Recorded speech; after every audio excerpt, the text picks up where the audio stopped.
Hello, everyone.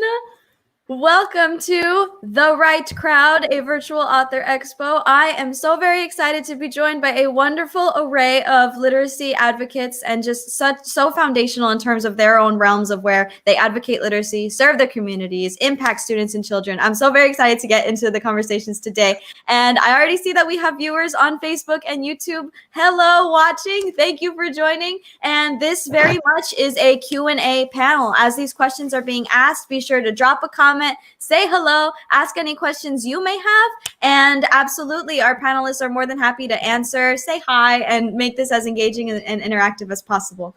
This panel I am bringing to you is titled Literacy in Our Communities. And so this panel is very much centered around, the librarians and literacy advocates and proponents of taking literacy and putting books and reading and writing into the hands of our students and children who are very much our future. A lot of times at author expos and different festivals like that, we talk about the authors and the books and the people who, write these stories and make this content for children and students and families. But a very, very huge foundational pivotal aspect of that are the librarians and the literacy advocates who put those books into the hands of children and spark that love of literacy and people active in our communities in order to make sure that spark continues to grow and flourish and be nourished. I'm so very excited to be joined by everyone here today, and I'm so excited to hear the answers and input from the panel. And a very quick thing, if you're very new to The Right Crowd, if this is your first time tuning in, welcome. Every Saturday and Sunday at 2 and 4 p.m. we are having panels of all sorts of different genres and topics and things to talk about. And as of today, The Right Crowd was featured in the Valley Morning Star, which is the Harlingen newspaper, for Harlingen happenings. So that's an amazing thing happening too. And we have, as of right now, 15 panels total, 50 panelists total. This has been an amazing event, and I thank you for joining and thank you for watching. We're getting hearts on Facebook. Thank you. And make sure to say hi and drop a comment and ask any questions, and the panelists will be more than happy to answer.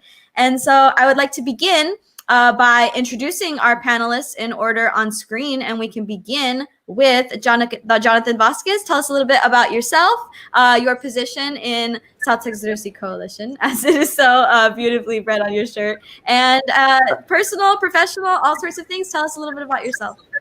Okay, so hello everyone. My name is Jonathon Vasquez. As you see down below, I'm the Associate Director at the South Texas Literacy Coalition. We are a literacy-based nonprofit out of Edinburgh. We've been around for over 10 years.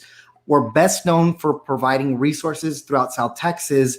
As of last year, we covered about 12 different counties. This coming year, we're boosting it up to 16 different counties. So we're pushing further north, getting closer to Nueces County area, right below San Antonio. But again, we're best known for providing book resources, free, new books to kids throughout South Texas in the thousands. In years past, we've reached over 60,000 books out into the communities at no cost to the communities. This year, or this coming year, we're well on our way to being able to provide over 100,000 new free books to kids throughout South Texas. So that's what we're best known for. We also do so many other things. Just to name a few, we do workshops for the people in the community, literacy-based workshops, financial literacy, college and career readiness, youth leadership. And I know I'm missing a million other things, but we do a lot of stuff. So if you're interested in knowing who we are, what we do in more detail, again, feel free to follow us on social media, South Texas Literacy Coalition, or at our website, southtexasliteracycoalition.org. Thank you very much. And Margie Longoria, if you'd like to introduce yourself, say hi, personal, professional background. Hi, I'm Margie Longoria. I'm a librarian at Mission High School. I have 2 sons. I love books. I don't know what else to say. Okay, I don't know. I guess that's it. I'm the librarian at Mission High School. Thank you. And Rosario Ozuna, tell us a little bit about yourself. Introduce, say hello. Hi, everybody. My name is Rosario Ozuna. I'm the librarian at Grulla Middle School. This is the beginning of my 3rd year as a librarian. Before, I taught about 3 years of reading at Grulla Middle as well. And I want to say 3 years of math as well. If you ask me what's my favorite, I see reading as like one of my hobbies. I really, really love it since I was a little girl, but I love math. If I had to go back, I would teach math because I feel that math is a little bit more, I don't know how to explain it, but a little bit more challenging to me, but I really love it. And I'm a mom of 3 beautiful young adults because my baby is 15. I still call him my baby. And I have a 21-year-old and a 23-year-old. I'm happily married. And when I'm not reading or doing my videos or doing my job, you'll catch me at every wrestling meet because I'm a wrestling mama. We're a wrestling family. So go Cranes and go Gators. Thank you. I love it. Thank you so very much for being here. And Miss Ana Ochoa Loera, tell us a little bit about yourself. Hi, I'm Miss Loera. I am the media specialist at Derry Elementary, and I've been there for 2 years. But I grew up in that library. I love the library. I'm a mother, a wife, 2 boys who are awesome, amazing. I'm an 8-year-old and a 2-year-old. And thank you for having me on. And thank you so very much. And again, thank you all for joining. And I see we have quite a bit of viewership and all sorts of likes and hearts on YouTube and Facebook. Thank you. I have a couple comments coming in. I hope I'm pronouncing it correctly. Lay says, hi, Rosario. And Genesis, one of my students. Oh, awesome, Leia. And Genesis Martinez Hernandez is back from the previous panel saying, hey, hi. Thank you for coming. Wonderful to see you. So again, if you have any questions or any comments or anything to say, the panelists would absolutely, we love to engage, we love to interact. And Cristina Esquivel says, awesome, Ana. So, hi, thank you for joining. Thank you for joining. Thank you for being here. And so I would like to jump right into some questions, beginning with where are you tuning in from? We've got great Rio Grande Valley representation here, but give a shout out of what city you're tuning in from, starting with Jon. As of right now, I'm in McAllen, live in North McAllen. We've been in North McAllen. My fiance and I recently purchased our house about a year ago, like 3 weeks ago, something like that. So we're in the Northern McAllen area, completely different. I grew up in South McAllen, the Balboa, and it's 2 completely different worlds. I'll tell you that much. And so, but it's really good. It gives me a lot of insight on the diversity of the city, of the different areas. And it really shows me the different needs of the community as well, especially when it comes to, our line of work. Very nice. And Margie, where are you tuning in from? I'm in Mission, Texas. I've been in Mission for 15 years. But I'm from Edinburgh, but it's just down the street. So I'm tuning in from Mission. Very nice. And Rosario? I'm tuning in from Grulla, Texas. I'm actually about 2-3 miles from Grulla. And but Grulla, the school, GMS pertains to our GCC-ISD. So I'm also about, 5 miles outskirt of Rio Grande City. But right now, Grulla. Very nice. And Ana? Hi, so I'm tuning in from Port Isabel. I'm a Tarpon, I bleed blue. It's the city right before the island, South Padre Island. Very nice. And we have a couple more comments. Cristina Esquivel says, we love Ana Loera. And Amanda Mora says, hi, Ana. And Dali Ruiz says, hello, way to go, Rosario. Hi, sister. And my niece, Lay. That was my niece also, Lay, and my sisters. Hi, guys.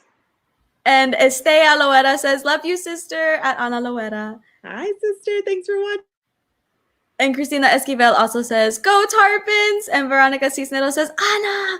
So we're getting great interaction. And Facebook watchers, YouTube watchers, if you have questions, if you have comments, go ahead and drop them. This is going to be interactive. These conversations are going to be great. And we're going to jump right into the first question of, this one might be a little bit of your opinion or might expand into other realms, but through your experience and realm of work, how would you define literacy? Is it strictly towards, like reading and writing, or does reading and writing stem to other aspects? And is it just written literacy or other kinds, other realms and depths? And so starting with Jon, how would you define literacy? So I guess in my line of work, the way I look at literacy is the way we communicate, the way we understand and comprehend, not just the written word, but the spoken word. Like I said, whether it's reading a book or whether it's communicating with somebody trying to understand instruction, that's the comprehension component is how I really define literacy. Very nice. And Margie, how would you define literacy? Literacy for me is life. It's always been like about hopes and dreams for me. Like books have always brought happiness to me, and I love to give books because I feel like I'm giving happiness. When you hold the book, that's somebody's work. That was somebody's dream, to write that book, to get it out. And I just feel that literacy is so much more than reading. It's life. All the stories, everybody gets a different take from the story. Everybody reads the same book, but you get a different message from it. So there's just so much to literacy. You make friends. I've made like some of the best friends in the world because of books and because of literacy. And so you just share this love and this passion with people. And I think it's life. Literacy is life. Okay. I love that. I love that so much. And Rosario, how would you define literacy? Well, to me, literacy, and I agree with everything that they're saying. I also see it as the first step into other skills and life and everyday things that we do. I believe that literacy is not only just like the spoken word or reading or understanding, comprehending, but it's also it could be just from listening to a read aloud or listening. You don't have to actually have the book in front of you. That's what I keep telling my kids all the time, that, literacy is all over, and it helps develop our everyday knowledge, and it expands our everyday knowledge as well. Literacy gives us the ability to just communicate, infer, create, develop anything that we need to do, that we have, or anything that we encounter in everyday life, like Margie was saying. And yes, literacy has opened up to me like a whole new world. I met so many other people that enjoy what I do, that before I thought, am I the only one that does this? Am I the only one that? So yeah, literacy is just all over us and everyday life, everything we do. And like for me, it opened a new door, because I was born in Mexico. So when I moved over here, I didn't speak English. So literacy is what helped me learning the language, but through books. And that's how I picked up the language.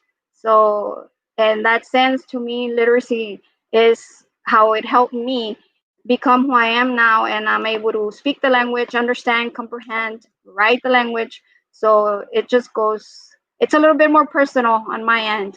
But yes, literacy is everything. It's the first step into everyday life, every skill that we know.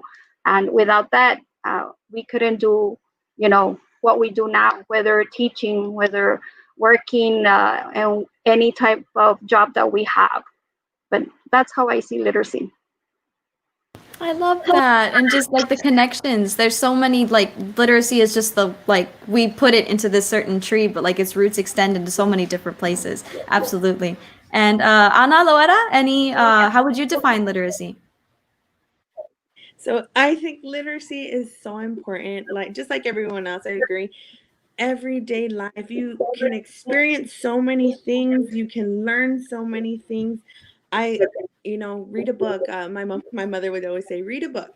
And, to gain that knowledge is power. And like Jon said, even if it's speech, it's important. And if you can read, if you can hear, if you can talk, and you can do anything. I love that. And I do have a comment from Dali Ruiz saying, reading is therapy, food for the mind. I encourage my kids to read. Books help the mind grow. Absolutely, 100%. And my next question would be, again, in different realms and different aspects. This can be answered in a number of different ways. But how have you worked to advocate for literacy in your respective community or realm of work? I know Jon with the South Texas Literacy Coalition will have, his own answer for that. And Rosario and Ana, every time I visit your school campuses, which I know hasn't been in a while, you guys are always so innovative in everything that you do and the resources you provide for your students. And Margie Longoria, you have Margie's Must Reads and Border Book Bash and all of these amazing, how do you work to advocate for literacy in your community? Starting with Jon. So we try and use a non-traditional approach to where we get kids to really enjoy the process. One of the things I always advocate is, try to get kids early to enjoy, try and create a positive environment, especially when it comes to reading and writing. My background, reading and writing literacy is by far my toughest subject. I've always had issues when it came to education. I always tell everybody, when I first went off to college, I took English 1301 4 times and failed it 4 times and finally passed it the 5th time around. And the irony is, look where I'm at right now. I'm the associate director for a literacy-based nonprofit. And so I try to use a lot of my background, a lot of my obstacles to really reinforce that idea of the importance of literacy, because education was such a hard time, not because I was bad or because I was dumb. It's just that I had a very hard time with the process. And when we can teach kids to really love that process and advocate and create, like I said, an environment where a kid sees books and they get excited and they get to self-select and they get to enjoy everything that comes with books and reading and writing, it creates a different scenario when it comes to education and everything that involves reading and writing for the rest of their lives. And so that's the approach that we like to take, that I like to take, as far as advocating and surrounding around that idea of enjoyment, creating a positive, fun, and engaging environment through literacy. I love that. I love that so much. And Margie Longoria, how do you work to advocate for literacy in your community and your realm of work? You're muted. Sorry. I was an English teacher for 6 or 7 years, and then I always wanted to be a librarian. So now I'm a librarian. So a lot of time, what I felt that we didn't have enough literacy events here in the Valley, and so I kind of created, with a group of librarians from the Valley, we created a thing called Border Book Bash, where it's once a year. This year we're doing it in December. It's going to be virtual, but and I'll send out information on that later. But just to bring authors to an area where we don't have a lot of there's not a lot of the stuff for the arts, I feel. And I feel a lot of times that there's not a lot of stuff for the big kids. There's a lot of stuff for the little kids in the elementary. We give them books and we bring them things and we do all kinds of festivals for the elementary kids. We don't do a lot for the high school and the junior high. So that's where my heart is, because I'm a high school librarian and I love young adult literature. So we created that. So for 5 years, we've had Border Book Bash, and we're really proud of it, and I love it. So that's something that I do for advocacy. And then also we have Trunk or Treat at Mission High School every year, and the Mission Library, Mission High School Library, and my National Honor Society students, we give a book instead of candy. And the books that we get them from South Texas Literacy Coalition. They give us our books every year. I mean, they give us hundreds of books. So we pass out. And then I have my kids, my NHS kids bring in books for their community project. And we pass out like over 1,000 books instead of candy to kids in our community for literacy. So I just feel that we need to make reading fun, not make it a chore, and show the community that without being able to read, we can't do anything else. And I wish people understood that and understood the importance that reading and promoting literacy in our community has, and how it'll make us a richer community, because people will be able, because knowledge is power, like Anna said. Okay, that's how. Thanks. I love it, and especially the fact that reading is so foundational. That's everything starts with reading. Like the different presentations and things. That's the point I always try to drive home. Like how many people like movies, how many people like songs, and all the students say yes. It's like someone had to write the script for that. Someone had to write the lyrics for that. You read menus at a restaurant, and you read street signs to find your way back home. Like reading is in absolutely everything that we do, and you grow with it. And thank you, Margie, for making that point. And Rosario, how do you advocate for literacy in your realm of work and community?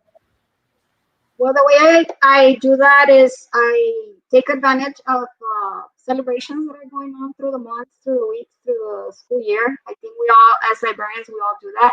But I really enjoy creating activities for the students and the teachers at my school, of course. And I also take the students to book fest, like the one Margie has. That's where I actually met her. We were so excited because that was my first, and I was like, whoa, I felt like I was in a little kid at a candy store. Even the kids, just exposing them to these experiences. And a lot of my kids, that was their first experience in all those panels that we attended. So, and meeting the authors and getting to talk to them, to them it was like, wow, they're from here, they're local, that inspires them as well. And I also I use this, I'm telling you, this is the third year of my librarianship career. And I also use the Right Crowd show. I actually posted it on my, as a kind of like an assignment, but not an assignment, just so that they could have the link. So I know I have a lot of them learning about all these new authors that you'll be presenting and all that. So that's another way of advocating for literacy with the students and the teachers, because I share that with students and teachers. And I started a small YouTube channel. It's going, and it actually started because we had short lunches. So I noticed that the kids were not visiting the library as much during lunch because of the short period of lunch that they had been provided. So because of that, I was okay, I need to think of something else. And I'm always thinking, I think my brain is always going 100 miles an hour, not 1,000. And I have this idea and I write it down and I'll say, okay, one idea at a time, Rosario, calm down. So it's like when I started the YouTube channel, I was like, okay, how am I going to get it out to the kids? I said, how do I compete with technology nowadays? Because the kids are always on their phone or the device. And I said, well, I have 3 boys. They're always on YouTube. So actually, that's how the idea started. And I was like, maybe I can start a YouTube channel and just starting, promoting books through there. So I do book talks through there. I do any book that I find out that it's new or I meet a new author. I buy the book. I talk about it. And I don't, it's nothing personal on the book. And anyways, I'm always in love with every book and their story. So I recommend to all of them. And I just read straight from them. From the back of the book or the front, and just give them a quick show of what the book is about. And I do that as well. I have teachers that also help me out a lot. If it wasn't for them, I mean, my library won't be as all the things that we do, because they're awesome. They support me a lot. And, I schedule the activity, I let them know, and right away I have all these that want to participate and all that. And then they get the kids into it. And we also promote their artwork or whatever it is that they created in the library. And basically, so far, that's how I've been doing it. And like I tell you, I'm very fan about activities that happen during the month, and I try to bring them to life. And with Hispanic Heritage Month, I really missed at the beginning.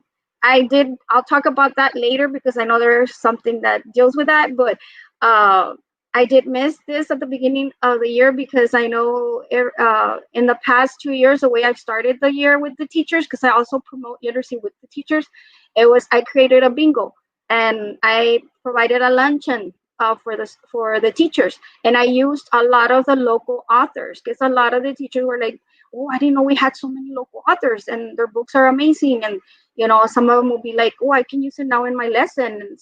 And it was through the bingo, just by putting the cover of all the books. And so that was a success. And of course, a little luncheon that I provided, sandwich, chips and all that, and prices for the bingo. So that's a major one that I really look forward to, because that's another way of promoting. And in a way, if you look at it, think of a bingo, I created about maybe 70 cards, along with the help of my assistant. And that was promoting almost like, I think we had to come up with like over 100 covers. So, and a lot of them, it was really nice hearing the teachers saying, wow, Rosario, I didn't know that this book was out there, and that it helps promote that book. So that's just the way that I've been doing it, and it's been successful so far. I love it. And thank you for that. I know you're huge in advocating local authors and even authors like a little bit beyond, like Miracle Austin from Waco. Your book club was able to interact with them. And so thank you for, giving us the opportunity to be, reach to your students and be put in your school. I know on behalf of local authors that you uplift, we thank you. And, Ana Loera, how do you advocate for literacy in your respective community, students, and school? So my motto is go big or go home. So I grew up in the library. My mother was a librarian at the school I went to. And so right early on, I was blessed to meet authors, go to the TLA with her at a young age. And the Blue Bonnet Luncheon is one of our favorite things to do. I got to meet authors and get their autographs. And so that was important to me. That was important to me to bring back to my students. This is my second, going on my third year. And I've been blessed to meet so many great people, so many great authors, so many good books that help students, that motivate us. I remember speaking to your dad, Katelynn, when you came over. He said, a lot of kids don't know what an author is or who the author is. And that I've carried that with me because it's true. And so, in Hispanic Heritage Month, I invite the Hispanic authors in our region in the Valley to come and talk to the kids and tell them the process. And, they don't only motivate the kids, they motivate the teachers, they motivate the parents. So that's one thing. I also always invite the parents to come and read for Read Across America. And not just parents, we get like a local community members to come out and to read. And we celebrate Dr. Seuss's birthday. That's one of my big things that I'm going to miss, hopefully. I mean, we get there. Hispanic Heritage Month, another great month. We usually get to see Katelynn in the library. Just like Rosario, I celebrate anything and everything. We have our pumpkin contest, to go with the book.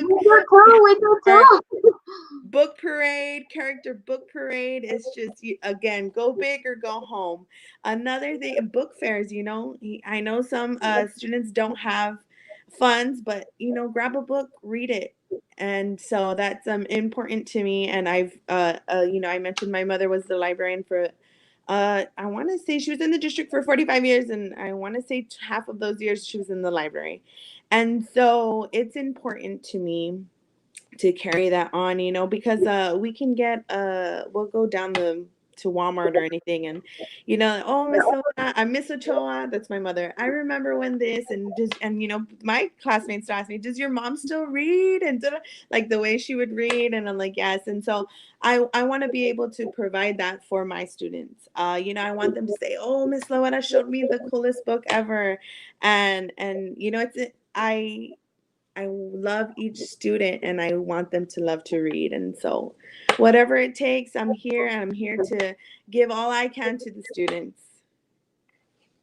I love it. And absolutely one of the staples, like every time I think of Derry Elementary or I think of you, I remember that book parade where every class was a different book and all the students dressed up as different characters. And it was a whole entire like festival where the students just walked up and down the hallways, and it makes reading into an event and it makes it something like tangible and interactive. And I love it so much. And just I love how innovative that everyone here is in terms of like utilizing technology or connecting with the community or using all sorts of new techniques to outreach to students and communities and families in new innovative ways to show like, reading, like Margie had said, reading isn't just like a chore or like something to do for school. Like it's life. There's a context and connection and everything. And so thank you all for, the role that you play in connecting to readers and families. And I do have a couple of comments coming in of the South Texas Literacy Coalition. Dr. Ida Garza says, thank you for sharing your time and expertise. Hi, Dr. Ida. Thank you for watching. And I have a local author, author Ana A. Cavasso, saying, thank you, everyone, for motivating all of your students and all of us as well. Thank you, Ana. Hi, thank you for being here. Laura on Facebook says, I love all the enthusiasm. Hi, thank you. And I did have a comment coming in from YouTube that has very good insight. They said literacy can be seen as the basis for knowledge because without the basic understanding of how to read, write, speak, whatever language it may be, ASL even, it would be hard to teach other subjects. And that's 100% very accurate. Reading and literacy has its stems and so many different things. And, it starts with knowing how to speak and then knowing how to write and knowing how to read. That we build all these skills. But my next question leads us to, our current world situation. Right now we're in all little pockets and corners of the valley sharing, our insights and everything. And so with our current world situation, we haven't been conducting, like things like Border Book Bash or things in person. And I know the South Texas Literacy Coalition, and for authors visiting schools, it's difficult to, have those presentations or interactions and things like that. So how have you all adapted to continue doing what you're doing, continue to advocate literacy in light of this new virtual, socially distant world that we're living in now? Beginning with Jon. I think like most people, we're trying to take, again, a more digital approach and trying to partner up with different people in the community to be more strategic about putting the resources out in the community. We can't do community events anymore where we have hundreds of people show up, games, prizes, free books, music. It's difficult. So a lot of the different distribution events we're partnering up for are like those no contact distributions where, they drive up in their car, they open up their trunk, and we put the books in their trunk. 2 weeks ago, we were in Hebronville for an event giving out books. Next Friday, we will be in Falfurrias, giving out books in Falfurrias. Then the following Friday, we will be in Raymondville, if I'm not mistaken, as well. And so we're using more of a partnership approach to where we're partnering up with other agencies that are providing other resources so that we can just provide, additional resources specific to the book resource down to the communities. Other than that, we're trying to find other ways as well to really engage the children. It's very difficult. Technology, kids, adults, we can only last so much with our Zoom calls, our Microsoft Teams, our Google Classrooms. It's tough. And so I know Rosario said, you used a different approach. We're using YouTube and stuff like that. So we have to find more creative ways about engaging our audience. One of the things that we're trying to partner up with right now is one of the schools, the high schools and the elementaries in Edinburgh. We're using some of the high school students to record read-alongs where they're really acting out the characters and trying to make it as an engaging or exciting read-along as possible, almost like a show, like a theatrical, where we're recording it, editing it, providing it to the elementary librarian for them to have available for the kids, because again, we want to make sure the kids are still interested in reading. They're not losing that focus and just trying to be online and not worrying about the book part or the reading part. And so trying to keep them really excited about books and reading and writing. So again, using those methods of approaching kids to hopefully continue to keep them excited along the way. Very nice. And Margie, how have you adapted in our current world situation in your advocacy of literacy? It's been hard. I this year is our 5th annual Border Book Bash, and I was planning it to be huge. And I had a couple of huge authors that we had already talked to that were going to come, and it was really exciting because I know when I was a child, I would have died to see like Judy Blume in person when I was 12 years old, or something. And so I understand this kind of like connection that students and adults want to have with their favorite writer. So when all this happened, I was like, it'll be done. I was thinking it was going to be done by the end of the summer. I don't know, like, like everyone else, we just wanted to be over. And the end of summer came, and then I was like, oh my God, like my book bash is supposed to be this weekend. So it's always this weekend in October. So I started seeing the pictures in my time hop, and I got real like emotional this morning. But anyway, we're going to have it online. So we moved it to December, and we're going to have it online. So that's something that's also been kind of difficult, to try to get everything and everyone, and to want, and like Jon said, like to want to do this over and over online, like it gets kind of like, repetitious, and the kids are online all day for school, and then now we want them to be online again on the weekend so they can see authors. So I'm hoping that it still works out. So that's been kind of like the biggest thing. And also books for school. Like we're not passing out books at school, like physical books. So we're trying to push the ebooks, like now that everybody has a Chromebook. I don't know how comfortable it is to read on a Chromebook, but we're trying to push the kids, like we have, Mac and Via or whatever we have, for them to check out the books. Like you can still read books, on your Chromebooks. That's also been hard to try to continue to advocate. And then just on social media, like I'm always on my Instagram page. Anytime I get a book from a publisher, I post it, like, look at this great book. And every time I read a book that I love, I post it. Like, we need to continue to read and to promote, even though we can't see each other face to face, because we will soon. We'll be able to see each other face to face again and pass out the books and all that kind of stuff. So we just have to try to build something right now till we get back to where we need to be. But it's been difficult. Like it's not as it's hard, especially when you're a people person. Like when you want to like be around everybody. Like I'm a people person. I love to be around people. I love to hug people. I love to give all my books to people. And now we can't do that because nobody wants your books right now because they're afraid that they're everybody's just weird right now because it's a scary time. So I have all these books that I need to give away. So hopefully soon we can do all that again. Definitely. And I feel like it's also a learning experience. Like, we're kind of being pushed to learn how to navigate virtualness and how to, engage with students and connect and all sorts of things. So like there's always an upside, even if it's difficult. And even like we do like our like panels like this, like workshops where I present at workshops. I take books to the workshops and give them away. So, I haven't been like, we haven't seen my librarian friends in a year. I think it's going to be like since last time this year we were at the beach, because we had our convention, our little conference, and it's like I miss everyone. And so it's just been, I'm hoping that everything gets better sooner than later. Yes, very much so. And Rosario, how have you adapted in our current world situation to continue advocating literacy for your students and community? Well, like Margie, I like to do my competitions and everything in person, but I've learned to adapt by using Google Slides. Actually, they have been training us like about, I want to say like over a year and a half ago, and I have been attending some trainings on it as well because I wasn't very familiar with it. So I think I attended about 3, and because of those 3 trainings is what sparked my, I want to learn this. And this was even before the pandemic. So I was happy that I had started my YouTube channel because of the lack of lunch time, and that the kids weren't going to the library as much, or they would be just going really quick.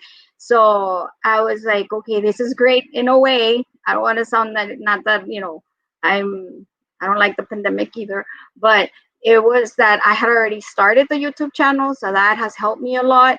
And like I tell you, everything I have about 5 Google Classrooms, one for admins, one for 6th grade, one for 7th, one for 8th, and one for my teachers. So I share everything there, so that way they're aware of what's going on with the library as well.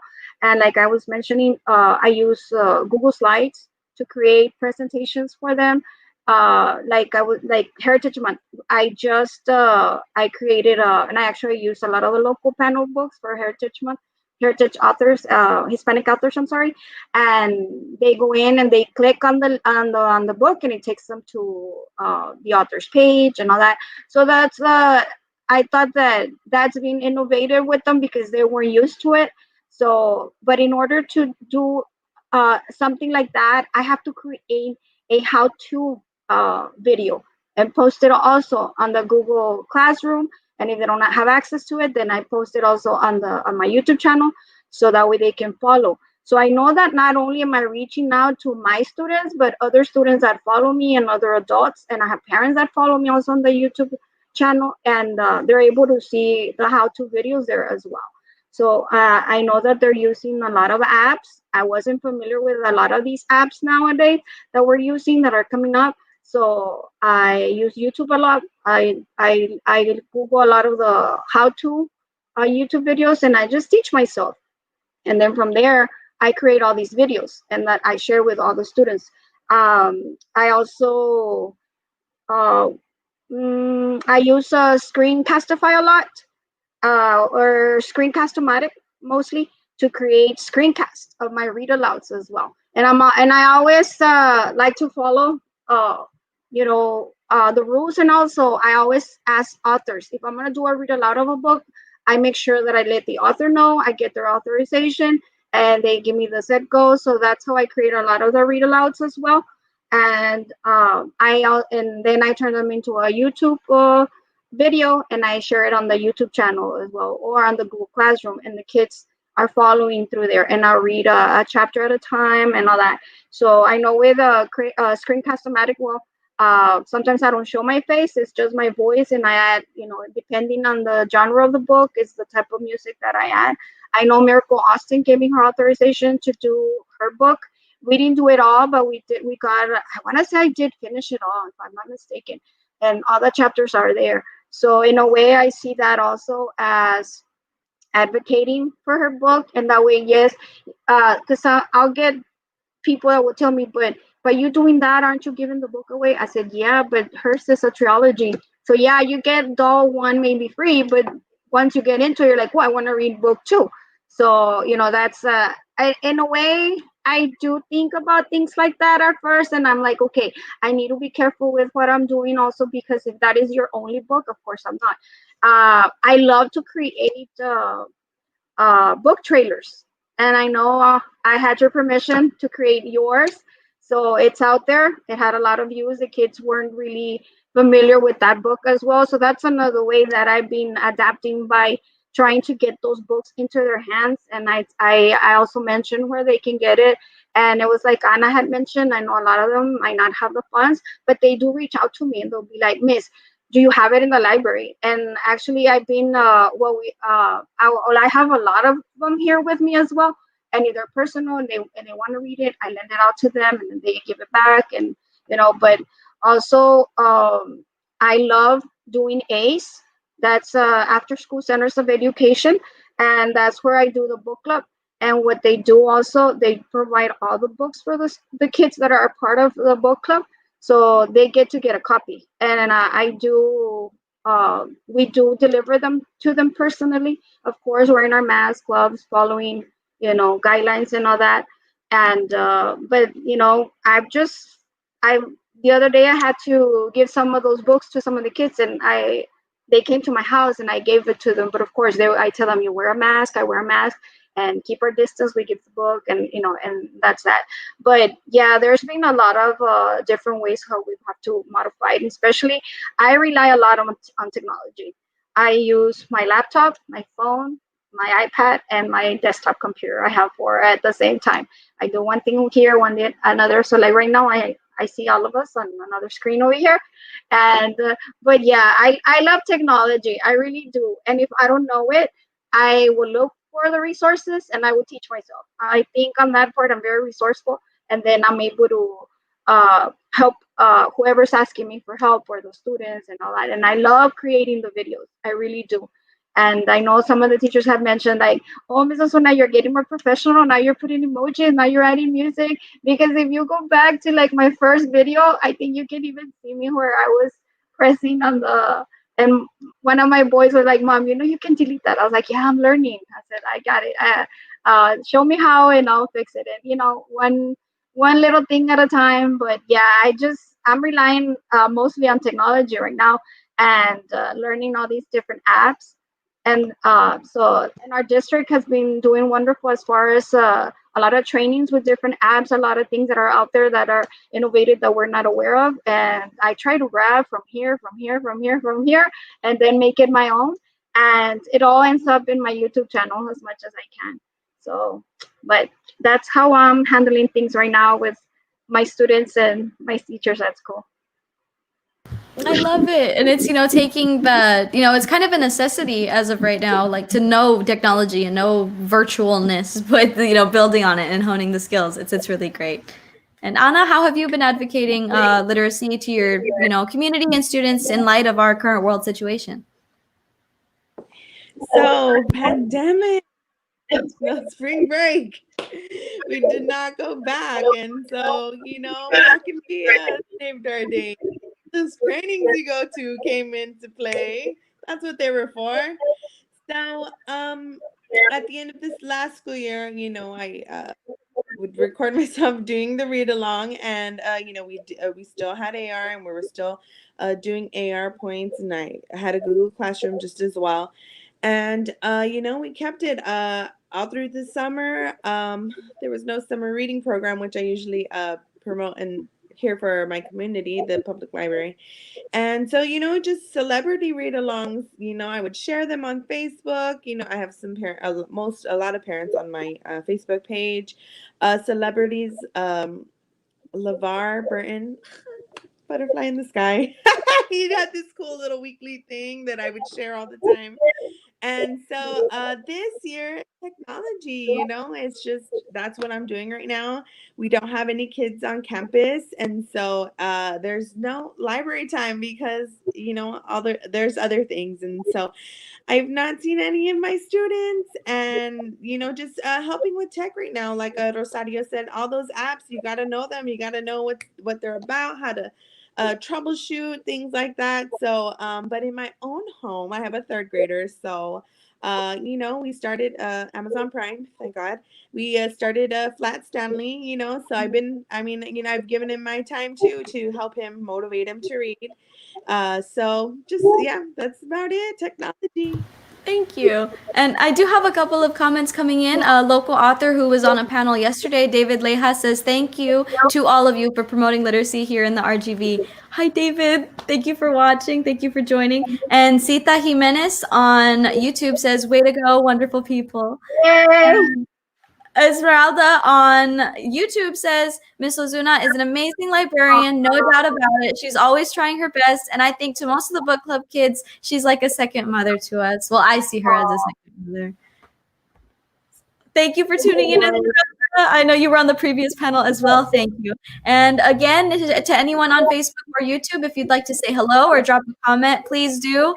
Keep this interactive and keep this engaging, and thank you for watching. And my next question stems towards, the interest or the respect and love and admiration for literacy. Where did that, begin for you all? There might be different origin stories of towards, where did this respect or admiration for literacy come from? And stemming from that, what are your favorite book genres or some of your favorite authors, in that realm? Starting with Jon. So my background, like I said, it's a lot different. Education for me was it was difficult. It was tough. And it stemmed from my difficulties of, reading and writing. And so the way I came to develop this appreciation for reading and writing was through working with the STLC. So I kind of fell into this job. I graduated, from UTRGV with a degree in recreation and sports management. So I'm like, hey, I want to be like Leslie Knope from Parks and Rec. I want to go work at the Boys and Girls Club or Parks and Recreation, create opportunities for the community to get active, get, motivated, get healthy. And I didn't have the experiences required to have an administrative role doing that. So in looking at a lot of the descriptions, it said, well, you need grant writing, experience. So I said, you know what? UTRGV has this grant writing course. Let me go and take this continuing ed course. Well, in that course, I met somebody that was working at STLC. And in communicating with the class, I'm like, hey, I'm fresh out of my undergrad. I'm looking for a job. If y'all know anybody, let me know. And that's where the young lady was like, hey, we're hiring. Come join us. Little did I know that not just, working with the STLC, but working for the community was going to become my passion. And so I'm currently a grad student in the program of public affairs. And again, I just want to continue that work with the community, whether be it working for a municipality or working for nonprofits, but creating resources and opportunities for those in our community to grow. But through working with the STLC, that's where my appreciation for literacy really began. And I've only been with the organization over 2.5 years now. But it really helped me understand my difficulties through education. I didn't realize that I didn't have a hard time with education. I had a hard time with reading and writing, which affected my education. And because of that, it helped me develop that mindset where, I understand how important literacy is. I try to get the younger kids to understand, how important it is and how big of a role it plays in their lives, and it will play in their lives. And try to get them to, again, develop that interest and get them to see that it's not that they don't like it. It's just that they haven't found that part of it that they like that really helps make everything so much easier, And so that's where my appreciation and my love for literacy stems. As far as books, I've never been a book person growing up. I again, because I had such a difficult time reading. The one book that I have read since I was a kid, growing up, the one book I read was Where the Red Fern Grows. The only reason I read this book was because back when I was in junior high, maybe a little bit, I think like 6th, 7th grade of junior high, I remember the old McAllen Public Library, the one on was it Main Street? I remember going there and renting the movie Where the Red Fern Grows on VHS. And then I remember seeing the book in the library at school, and I was like, oh my gosh, I saw that movie. Look at the book. Let me go ahead and read the book. And I tell you, every time I must have read that book, not a whole lot of times. I'm saying like 2 or 3 times, but every time I've read it, I get all watery eyed and, sniffling in the corner, hoping nobody sees me, And so again, I think out of like in regards to favorite book or favorite genre, that is without a doubt that of the book that I guess I've actually read through for enjoyment to its entirety. I'm slowly beginning now as an adult to really enjoy the process of books. I have a couple of books that I'm reading right now at a slower pace to truly try and understand and comprehend the information. But a lot of these books are like leadership building and like, motivational books and inspiring books type things, nonfiction style books. And I tell you, I do read books like in plentiful now, but they're usually books that are about 10 pages because they're little kids books, right? They're like elementary, 1st grade, 2nd grade books that we have there at the STLC to see how we can use them, whether we want to create an activity, whether we want to create some sort of interaction with the book and whatever we're going to do with it in the communities. So as far as books reading genres, I think the majority of my books that I read are little kid books, elementary age, because that's what we put out, in our communities in large quantities, and what we use to create engaging environments. Yes. So, yes. Very nice. And for Margie, where did this interest or love for literacy begin? And favorite books or genre or author? You can tell us about that. My love for reading came from my father. My father was a big reader. So he was one of those people who read every day, the newspaper, book, something. So I always saw him reading something. I started to read, I guess, when I was about 4 years old because my mother was a school teacher. So she taught me to read very young. So I've been reading since I was 4 and I never stopped. And because I grew up in a house where there was books, and I grew up in a house where both my parents were big readers. And like, I remember growing up telling my dad, like, I'm bored. He'd like, read a book. So that was always our thing, read a book. But he never bought us an Atari. We were the only kids in the world who didn't have an Atari because he would say that, video games would rot your brain. So we never had games. We always had books. So I love books. And I love everything. I also, in elementary school, I had a librarian, Miss Boyd. She wasn't a very nice librarian, but she was so smart. And she knew everything about every book. And I used to be like, oh my God, I want to be like this woman when I grow up. Like, I want to know all the books. I want to read all the books like Miss Boyd. So she was also a big influence on me. And then the public librarians at Edinburgh Public Library, I thought they were all just so beautiful and so amazing. And I would ask my mother, can you go drop me off at the library, like a dummy, like in summertime? And she would leave me there all day. And I'd be like, don't cover me till 5 o'clock. because I wanted to be there all day reading all the books. And so I've always just been a big reader, and I love to read everything. We don't even have time for that conversation. I can go on for days about books. But my favorite book as a child was Where the Wild Things Are. It's still one of my favorite books in the world. It's the best book. I love it. It's the most beautiful children's book. I just love it. And then I also love The Outsiders. That was one of my favorite. That was like the first novel I ever read in 3rd grade. And that's whenever I first fell in love with boys and books. They were my first boyfriends from the books. And ever since, I'm a big romantic. Like, I love romance. I'm a romance person. So they were my first boyfriends. I still love them so much. The Outsiders, all of them. I couldn't even pick one. I loved them all. And so I've just always, and I love young adult. Young adult literature is my favorite. Diverse books. I'm very big on diverse books. I think it's very important that we push books of all cultures, all backgrounds, all everything on kids. They need to, because there's studies show that, kids who read have empathy. And so you read a book about a gay kid or a child with diabetes or Indian kids or everybody, Mexican kids, you walk in somebody else's shoes and you understand where they're coming from, and you can live a little bit of their life through this book, and it helps you understand everybody else. So I think that diverse books are very important. That's probably that's something that I'm so passionate about is books, diverse books for young adults and for children. And then, of course, I'm a big romance reader. I love romance books. I can talk about romance books forever. I have lots of favorite authors. I can't even start or I'll never finish.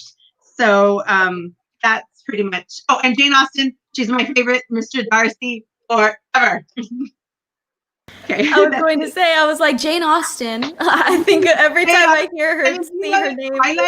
Twilight stemmed from Pride and Prejudice.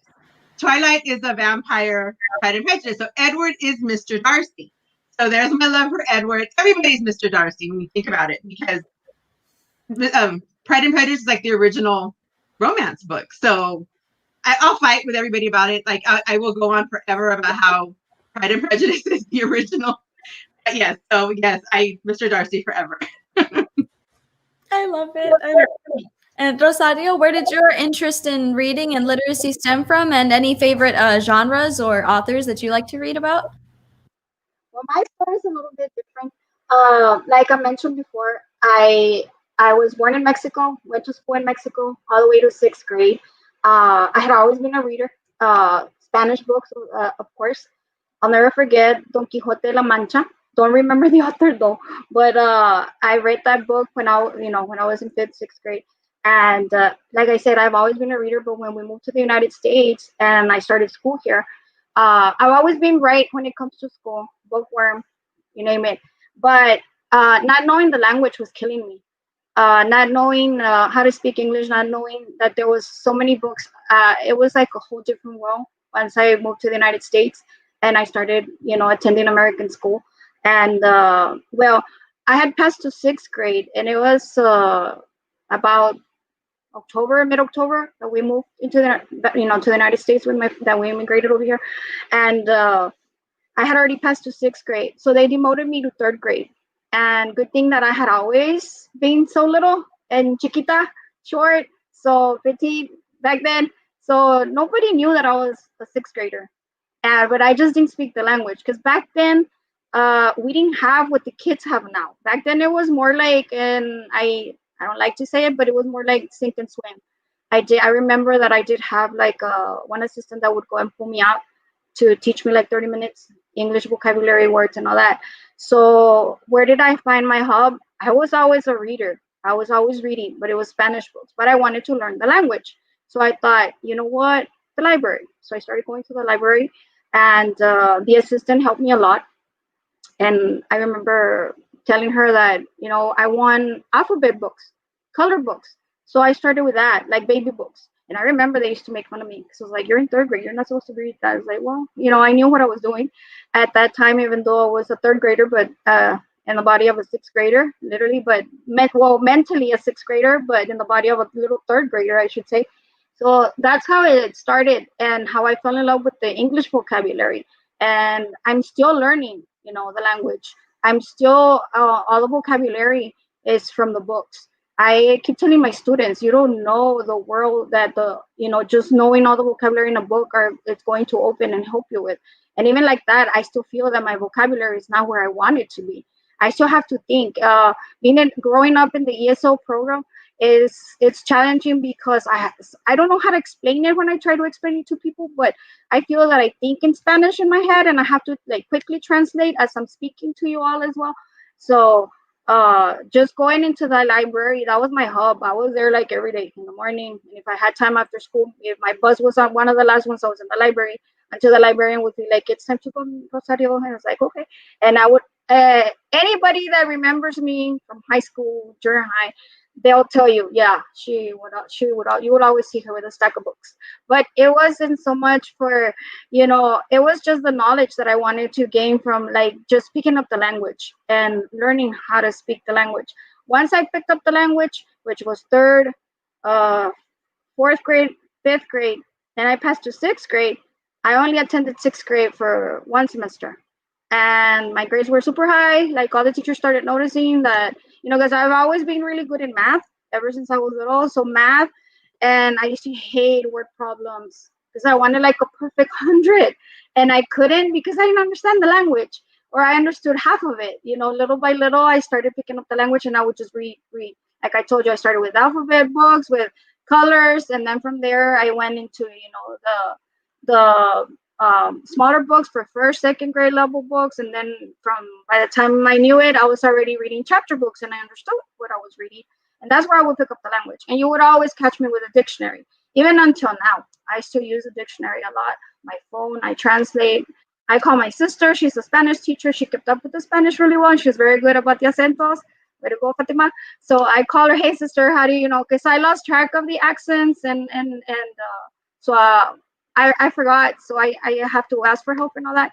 But as far as the literacy, that's what helped me fall in love again with literacy, as far as like transitioning from reading in Spanish to reading into English. And now I don't forget where I come from. I love where I come from, but I love the United States. I've been here, but I love reading English books because it just, the world that it opens up to, it's so, I don't even have the words to explain it, but just from reading so much, I felt that I taught myself how to speak English, and then putting effort into the classes. My reading teachers, my writing teachers. I know when I was in middle school, one of the teachers said, "Hey, you're pretty good in spelling. Do you want to?" I was like, "Whoa, spelling!" I was like, "That's English to me, right?" So I remember I joined, spelling bee and all that. So, and I was like, and I would tell her, it's because I read a lot. It's the books that are teaching me to come up with all these vocabulary that I sometimes I'm like, I don't even know how my brain just helps me come up with it and use it. But that's just how, I fell in love with reading even more, and I've continued ever since. And then after the first 6 weeks in sixth grade, my grades picked up. So does reading help pick up your grades? Yes, they do. I'm a witness to that because I didn't know the language, like I said before. And once I picked it up, those grades started hijacking. And after first 6 weeks in sixth grade, the counselor says, hey, we saw they knew my situation, that I had been demoted 3 years. It's like, your grades are really high. You're supposed to be in ninth grade. And it's like, we're going to talk to your parents and, try to help you move to seventh grade. So they moved me to seventh grade, second 6 weeks. Second 6 weeks again, I continue reading, library. I've been athletics as well. And again, I did very well. And they, again, I thank all that to reading. And then they called my parents again, and they were like, well, she doesn't really belong in eighth grade. She belongs in ninth grade. So they asked me, do you want to go all the way to ninth grade? So I did not go to eighth grade. They just, third 6 weeks, I started ninth grade. And again, where was I as a freshman? In the library. Because back then it was, at that time that I was in high school, they already go by credits. So I was missing half of a semester of credits for freshman year. And I remember history class was so challenging because of the vocabulary they used. So there I go again to the library and books and continue reading. And I wasn't geared towards reading a lot of history, but I had to learn because of the vocabulary that they were using. I wanted to learn, so I read a lot of history books. But as of right now, I love reading young adult literature, and I because I'm in the middle school as well, but I do love it, and I connect with a lot of those stories because I know that my kiddos also connect to a lot of those stories. I love coming of age books and overcoming obstacles. So, and I want to say I'm learning about a lot of you as local authors, but my favorite is one of them is John Green, and the other one is Rodman Philbrick with Frick the Mighty, and that is one of the I think that's one of the ultimate stories. If anybody y'all have not read it, y'all have to. Audience, Frick the Mighty.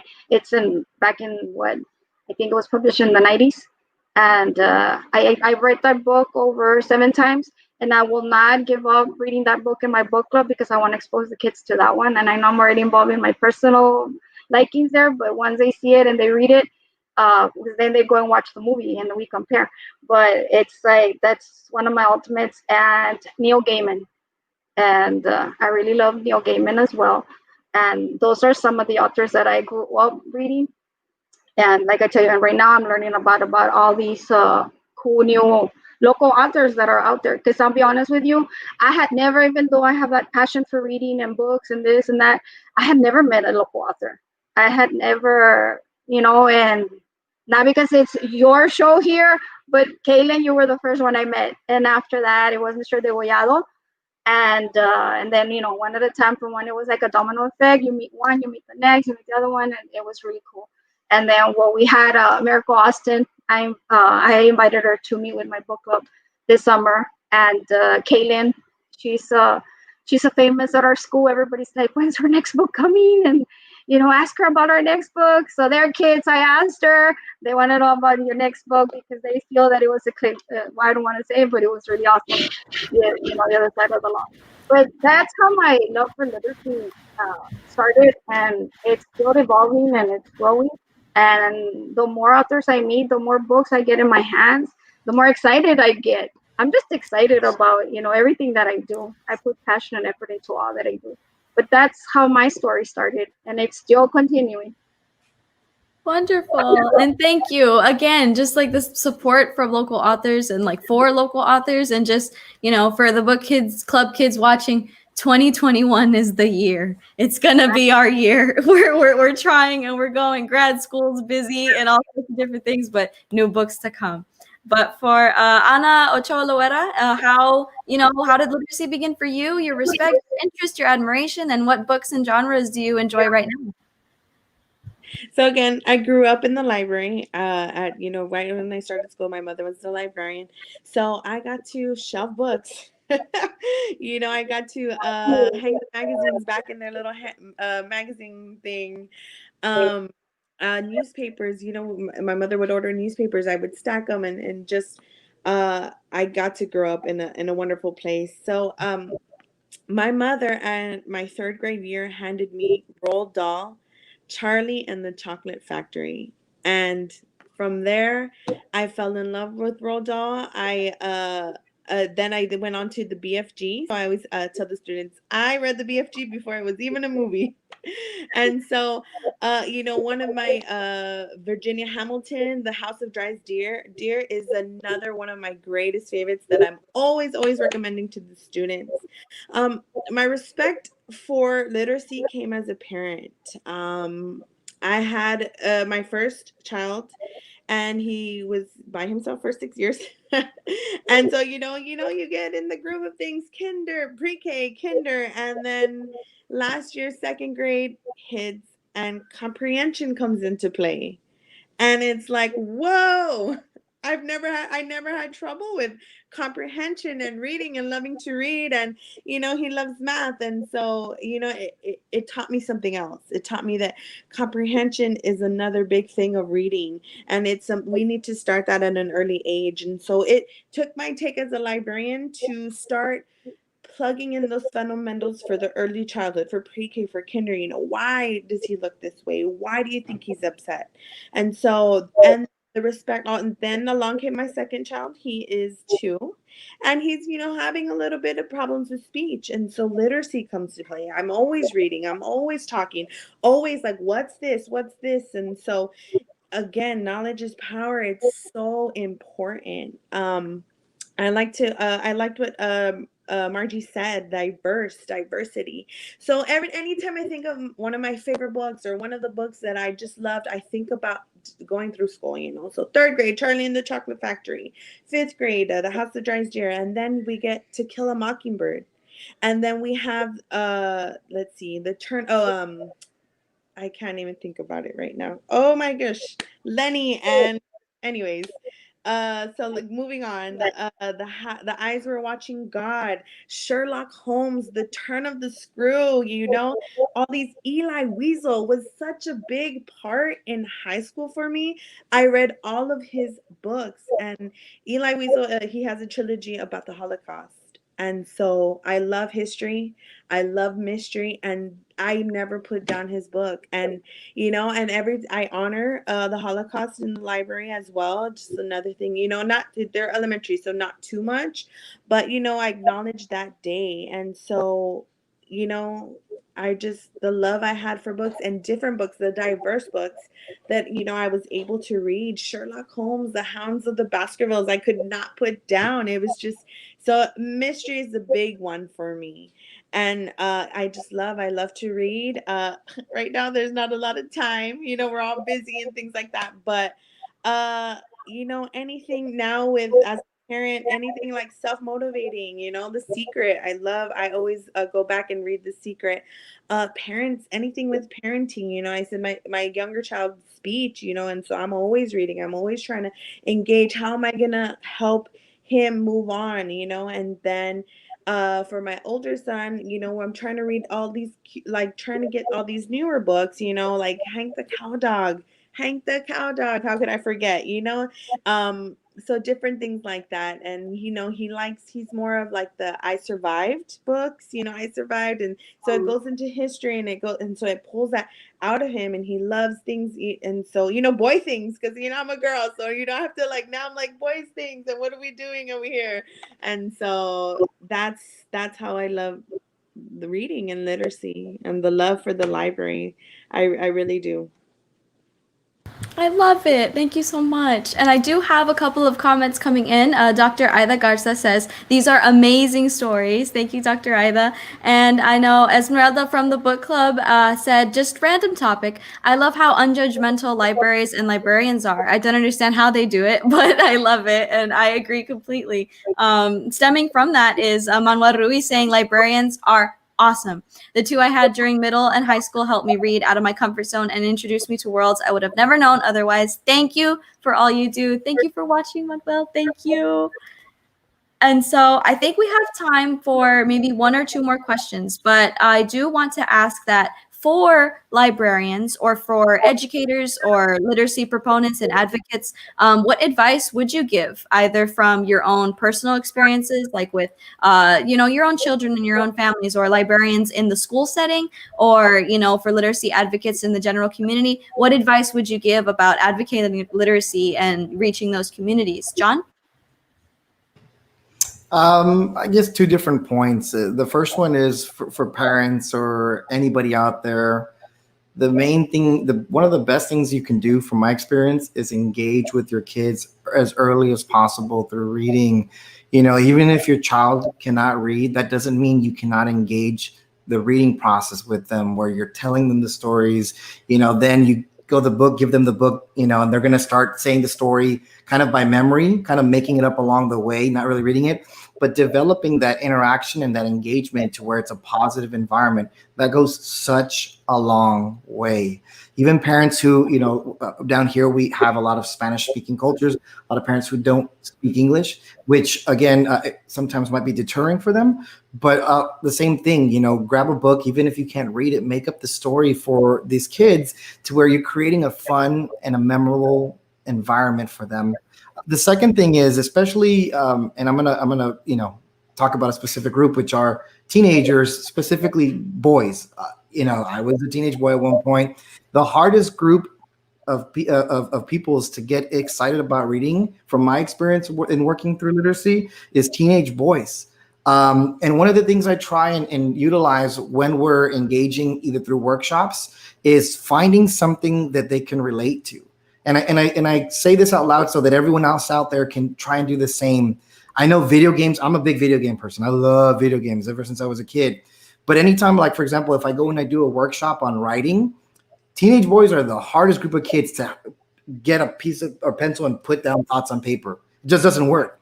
Well, what do I write? Pues no sé. And, I don't know what to write. Like, the same thing over and over. And so find something that you can get them excited to engage about. So one of the things I did one time was I created a prompt where, they saw a visual and it was a road leading off to the sunset and clouds.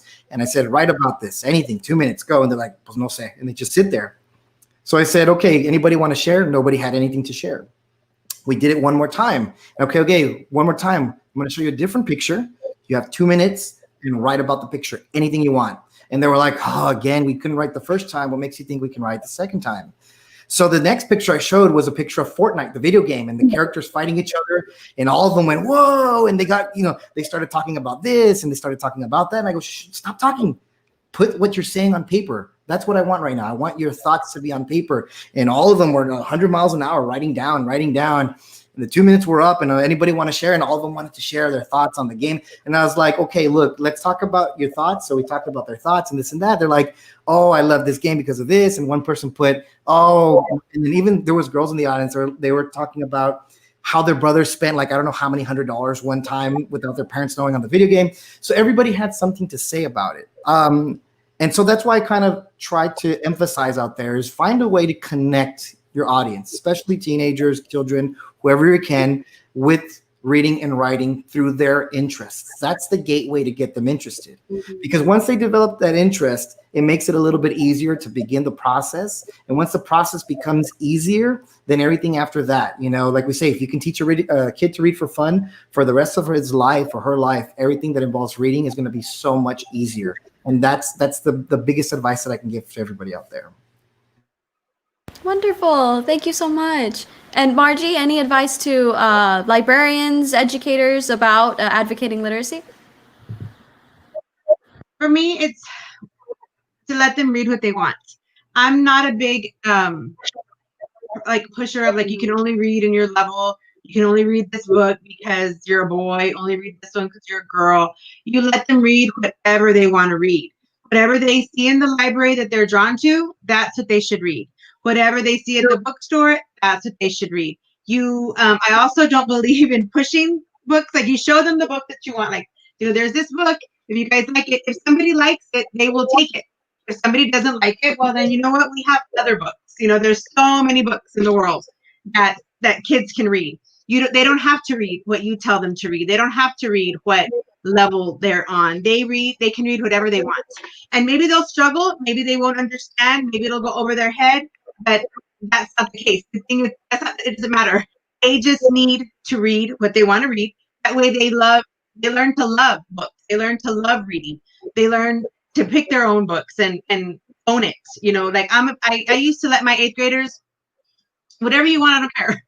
Just get a book and read it. That's all I want from you. And they would. Some kids didn't want to do a fiction. They wanted nonfiction because boys like nonfiction. And fine, get a nonfiction, and I would make a deal. Get a nonfiction, but get a fiction so we can have 2 books. Because I need you guys to read for comprehension and for book reports and stuff. A fiction book or a novel, but you can also read. Don't tell them no, you can't read that because it's not. It's only 2 points, or it's only this, or no. You let them read whatever they want, and that's the problem. Kids, everybody loves. A lot of times I have 2 boys. My oldest son is a big reader, always has been, because I guess I'm a big reader. My younger son, he's 6 and he's not too much into books, and it's kind of oh my God, if this kid doesn't read, I'm gonna die, right? But he likes certain books, like Fortnite, books that have Minecraft on it, so he'll pick up certain things.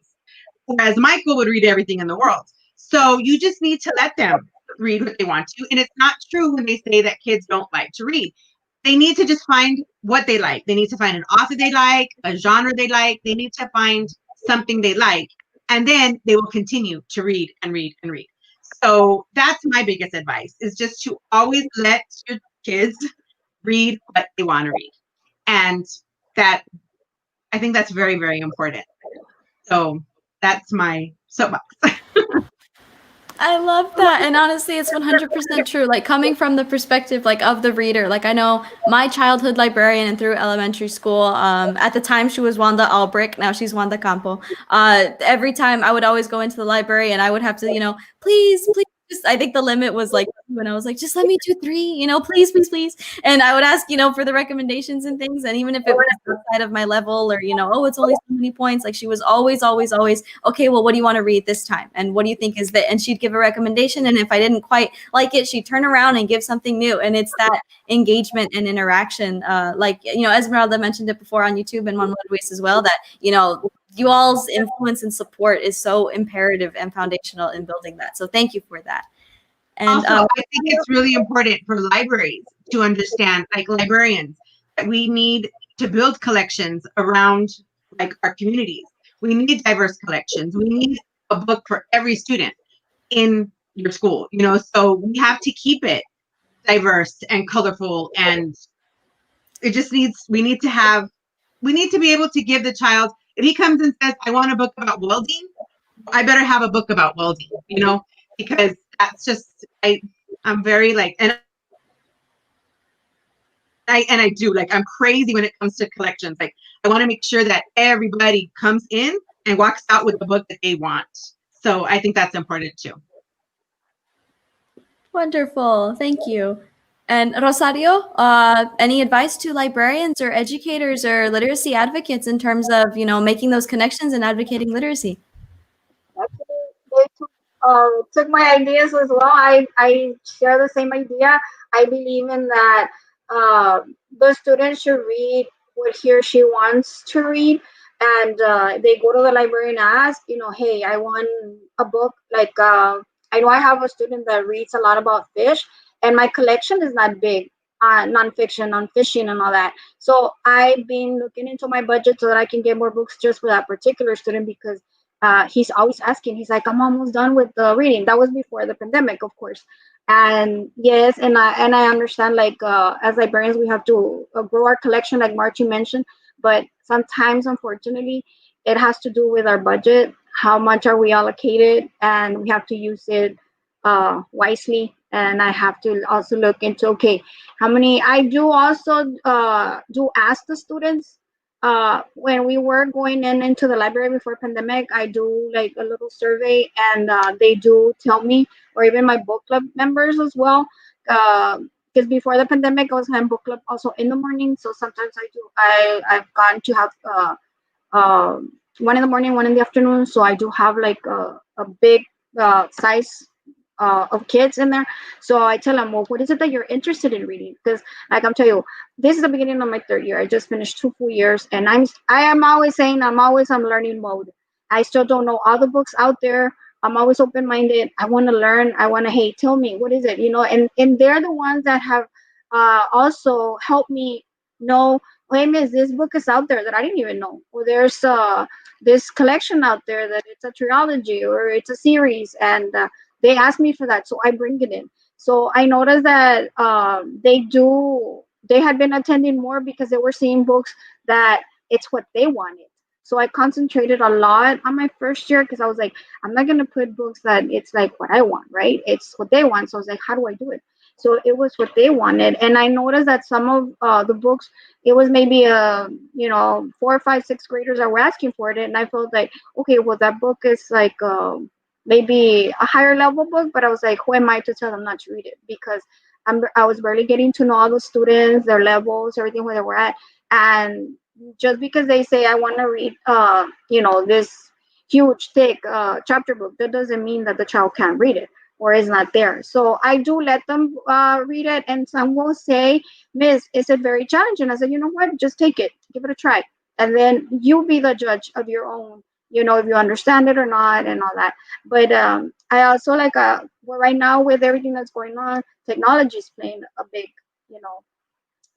thing on all this, because there's a lot of ebooks out there also that, that they can read. And basically it's just making it fun. I tell the teachers that this is maybe an advice for the teachers, and I don't need to like tell them or let them know because a lot of them are already doing it, but it just has to be fun.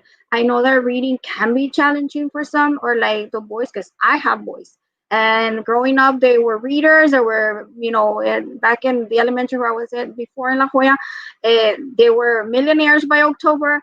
And now it's like, but they read a lot on their phone. They're reading a lot of anime. They're reading, my oldest does. That's like actually my oldest started reading one of Mirko Austin's books, which is Boundless, because he likes that genre.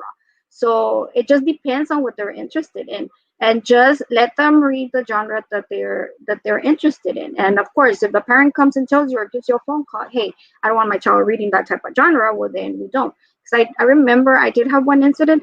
A student took a book, actually John Green, I love it, but I was in The Fault in Our Stars, and she's I don't recall, she was a 7th or 8th grader, but she just came the next day and peacefully just says, Miss, my mom is familiar with the book, but she feels I'm not ready for that book. I was like, that's okay, we took it back. And so I respect all that as well. So even though I do let them take a book, but if the parent says no, I don't want that, or I don't want my child reading manga series for whatever reason, I respect that. We take them back, and that's that. But it's just allowing them to be themselves, allowing them to find what they really love, what they think they love, and then once they start reading on it, they'll let you know. You know what? I thought it was this, but no, I don't like it. Or can you recommend? And I'll recommend on what I know. But it's not like, okay, here it is. But it was like Margie mentioned. Yeah, just because I showed you this book, that doesn't mean that that's the only book. We have other books, Or they'll read similar reads, and they'll come and say like, well, what's a similar read to what I just read?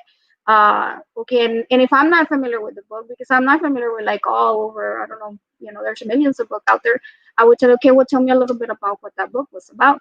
And I was like, oh, okay, well, you know what, this book has that theme, or it's the same genre, or it's the same author. And just by talking to them and asking them, what is it that you're interested in? What is it that you're looking for? Or what do you like? So yes, like John also mentioned, linking to what they like. So that's the same thing, that I recommend and say. I know, like in my lessons with my book club kiddos, because that's where I engage more right now as a teacher. I use wordwall.net, and all my lessons I create them from scratch. I create the questions based, and I do them per chapter. So I have to pre-read the chapter before, and I create word searches, crossword puzzles. But just because it's a crossword, it's not just the vocabulary word or whatever it is. We discuss on that vocabulary word. Okay, how did we hear it? And then from there, it links to discussion and all that. But yeah, making it fun. I know the other day, even I wasn't too sure of the game, but all the kids were engaged because it was like Pac-Man.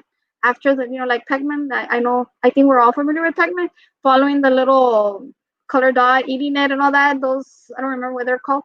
Well, I've on wordwall.net, they have one, and it's a maze, and it was like Pac-Man going over, but it was like, it gives you a question and then you go after the right answer. So it was pretty cool.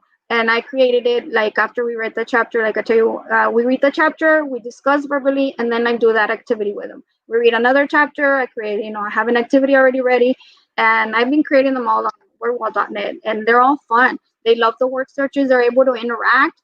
I know through Zoom, I'm able to allow them to mark. So when it's a word search, they'll put a line across it. So, but we do it together. And that's another way of, helping them and motivate them to like what we're doing, to like the book, or just spark their interest, But just make it fun. And right now, video gaming is what is fun for these kids, because like I tell you, I'm at middle school, 6th, 7th, and 8th, and that's all they talk about. So just finding what is it that they like, what is it that they're interested in, what subjects, sports, whatever it is, just help them out and trying to get there and meet them halfway, as well as where, okay, well, I think this might be what you like, but then if they're not too sure, then, don't, or just, it's just basically what they like, and allowing them to find that's what they really like. That's my main thing. And I agree with John and Margie as well. Very nice. Thank you. And Miss Ana Ochoa Loera, how do you, any advice to librarians, educators, literacy advocates? What would you offer them as words of wisdom? Just it's never too late to learn. It's never too late to learn and grow. Like Margie and Rosario had mentioned, upgrow the books you have on your shelves, and also know about them, because so that way we can give the recommendation. Okay, you didn't like this one, let's try this book series or book. That's a main thing. Also, you had said something, Rosario. But anyways, also networking, like I just got like 5 ideas from Rosario talking. So, networking is a big thing. It's never too late to learn. And just with anything, one day at a time. I learned something new. Boys like nonfiction, so now you were saying, Margie, your son's 6, so mine's 8. And now, at 6, he didn't want to really read either. And so now he's starting to, like it. And it's like nonfiction. And I'm like, I'm the librarian. Let's read this cool one, and like he's like, no, I want to learn about fish and hunting and I'm like, okay, but totally. So just across the board, just let the kids learn to love to read. And then, we don't want to choose for them, but, just anything they can read, anything they can enjoy, even just looking at the pictures. I always like, let's look at the pictures. So we do what is called book tasting, and, and so I'll leave a stack of books in the middle of in the library pre-pandemic. And, don't judge a book by its cover. And I've had 4th and 5th graders say, Miss Loera, oh my God, how come you never told us about this book? And I'm like, well, that's why we're book tasting now, And I always have, if they really love the book, I always let them like write a little recommendation on a nice sheet of paper. And, I'll post it and I'll have them, so they can pay for it and show other kids, look, this book, I like it. It has this, and this, if you're interested in this. And so, we have book discussions about those books, or just any book. I'll pick a book and we'll have book discussions. So just always finding ways to keep the kids motivated to read, engaged, keeping it alive, and let them know that there's a journey in every book. And so, yeah, that's it. Thank you so much. I love it. And we had a few more comments. Liz Cavazos said, Katelynn, you are so inspiring to all readers. Thank you for watching, Liz Cavazos. And Ana A. Cavazos, a local author, said, I enjoyed this panel immensely. Thank you for sharing. And absolutely, thank you all so much for being a part of this, for offering your insight. These conversations were so great. And I feel like, everyone's background and everyone's experience, they all kind of culminate, they center around literacy, but each one of you is so unique and diverse and innovative in your way of thinking. And it really did give, new insight, different ways to bounce off each other. And I'm just so very grateful, not only for you coming here today, but just in everything that you do for literacy. John, your position in South Texas Literacy Coalition, you all do so much. And I'm so grateful that you, allow me to play my small part in assisting and in everything that gets conducted. Margie, with Border Book Bash, I've made some of my closest author friends there, and the connections are so genuine among the readers, and it's wonderful. And Rosario and Ana, I am always so very grateful. Every time you invite me to your campuses, I get so excited because, you all are librarians and I respect you as professionals, but you're also my friends. And I love seeing you and, bouncing off with that. And it's just, thank you for all you do and, making those connections with your students. I'm truly, truly grateful. But as a final sign off, if you all would like to, say goodbye and any social media that you'd like to plug or, any shout outs to give, then we can go ahead and start with Jonathon Vasquez. Yeah, just like you said, social media. Look up the South Texas Literacy Coalition on social media platforms. Just a really quick heads up, we are a nonprofit. Okay, so we are always finding ways to support our communities through partnerships, resources, funding, and so forth. So again, if you all want to, hopefully in the future when things get better, we could always use volunteers because again, books are heavy, especially when they're in the thousands. So hopefully when things get better, we can have those of you wanting to volunteer your time, come in and help us out. So Thank you, everybody.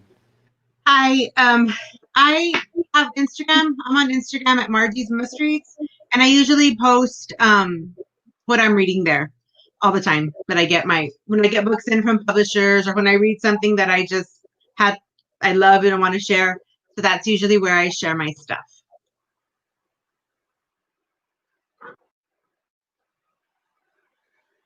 So I was muted. I'm so sorry. And Rosario, yes, if you'd like to give the final sign off and some information. Well, thank you very much for this experience. I really loved it. Thank you for the invite. It was lovely sharing with these beautiful people here and learning from each and every one of you guys. That was an amazing just experience. I loved it.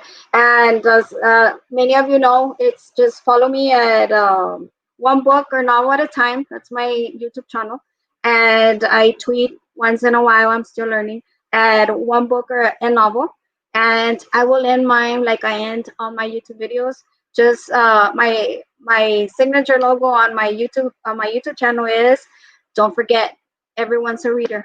Some of you haven't found that right book, but what if this is your right book? Check it out. Thank you, everybody. Thank you. And Miss Ana Ochoa Loera. So you can put on Twitter anything that's happening in the library, any event, anything I do, pictures. I love to take pictures. Is at Library Derry, and with anything, just one day at a time, one book at a time, one exercise at a time. Life at a time. And thank you, Katelynn, for having me. You're one of my greatest friends. So motivating and uplifting. And thank you again. Thank you so much. Thank you for everyone here. Thank you for everyone on Facebook and YouTube watching. I know Dali Ruiz says thank you guys for all you do in motivating the kids. Awesome job. Thank you so much. And thank you for taking the time to share your insights, share your input. This was interesting and valuable for myself, and I know for the viewers as well. There was so many gems today. And again, you all are amazing. I respect you all so much. I admire you all so much. And I hope to see you all very soon, either virtually or in person. So thank you for your time. And we can go ahead and sign off. Bye, guys. Bye. I think that the internet cut out for a second.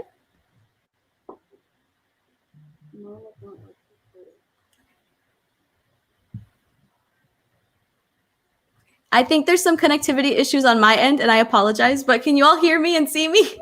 Yes. Yes, okay. Well, thank you so very much again, and I hope to see you all very soon. Bye-bye.